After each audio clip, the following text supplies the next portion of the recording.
The first time I felt it, I told myself it was nothing, just a passing thought, a trick of the mind. But the feeling didn't leave. It followed me everywhere. It started one evening while I was walking home from work. The streetlights flickered above the quiet sidewalk, and the city around me had begun to settle into that familiar nighttime calm. Halfway down the block, I suddenly felt it. The sensation that someone was watching me. Not casually, not the way strangers glance at each other on the street. This was different. This felt focused, like eyes locked onto me. I turned around quickly. Nothing. Just an empty sidewalk and the quiet hum of traffic somewhere in the distance. I kept walking, shaking my head. "Relax," I muttered to myself. But the feeling stayed. The next night it happened again, and the night after that. Sometimes it happened while I was walking home, other times while I was sitting alone in my apartment. A strange awareness would creep over me, like someone just outside my field of vision, watching, waiting. One night I even rushed to the window and looked out at the street below. No one, no movement, just the soft glow of streetlights reflecting off wet pavement. Still, I couldn't shake the feeling that somewhere, someone had their eyes on me. Over the next few weeks, the feeling grew stronger. It wasn't just a vague sensation anymore. There were small signs, tiny things that didn't quite make sense.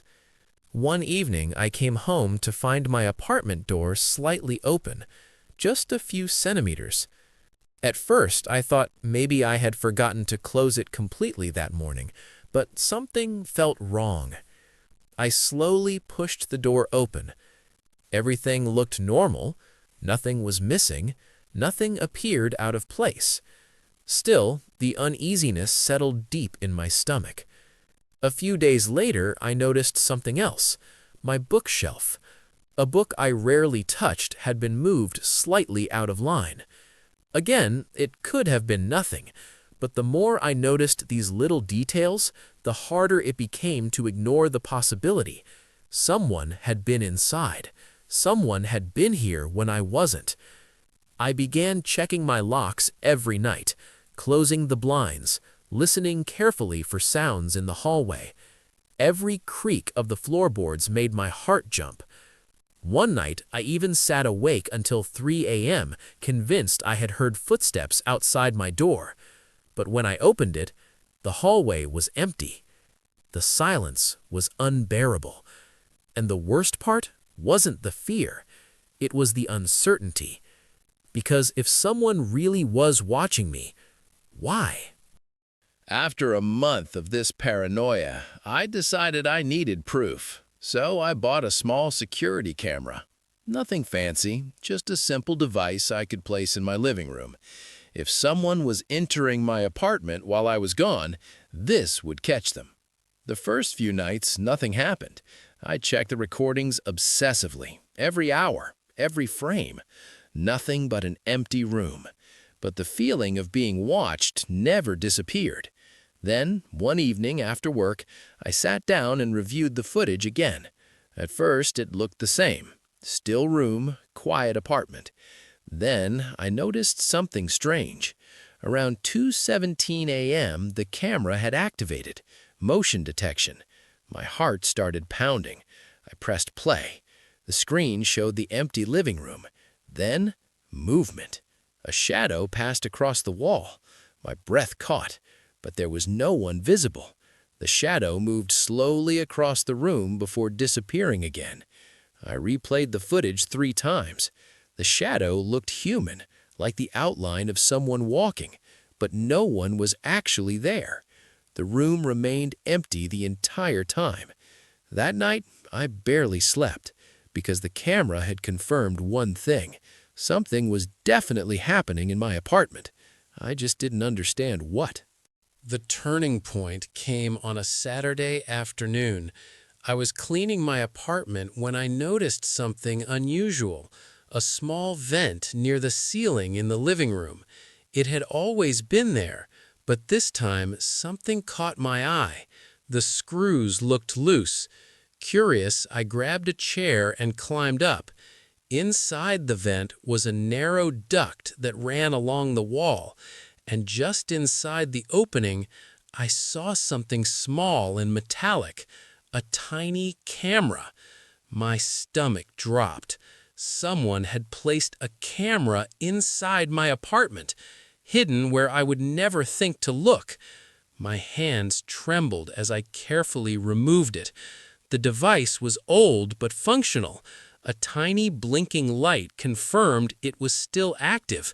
Someone had been watching me for who knows how long. But as I stared at the device in my hands, another thought slowly formed. If someone had access to install this camera, they probably had access to the building itself, which meant the answer might be closer than I thought. That evening, I walked downstairs to speak with the building manager, and what I learned next completely changed everything. The building manager looked confused when I showed him the device. He examined it carefully before shaking his head. "I didn't install this," he said. My chest tightened. "Then who did?" He paused for a moment, then his expression changed. "Wait, this might belong to the previous tenant."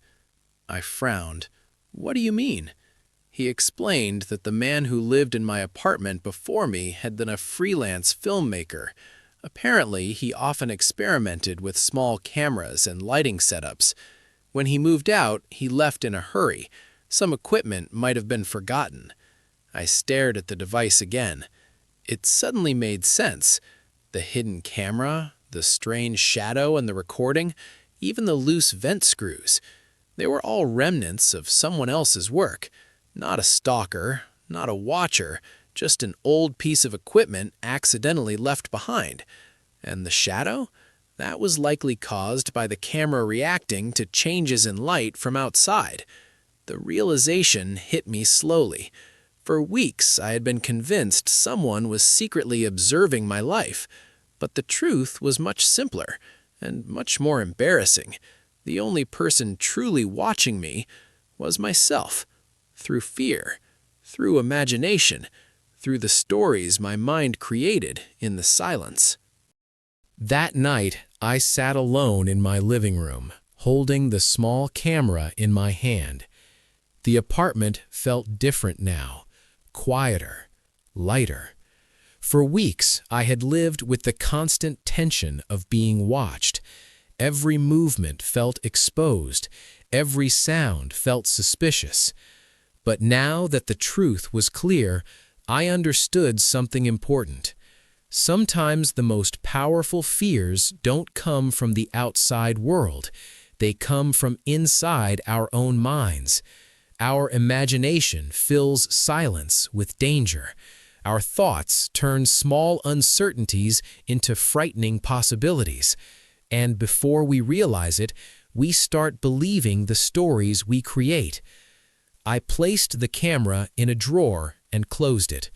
The strange feeling of being watched slowly faded over the following days, not because the world had changed, but because my understanding had. Fear loses its power when the truth finally appears, and sometimes the truth isn't terrifying at all. Sometimes it's just a quiet reminder that our minds can be both our greatest protector and our greatest deceiver.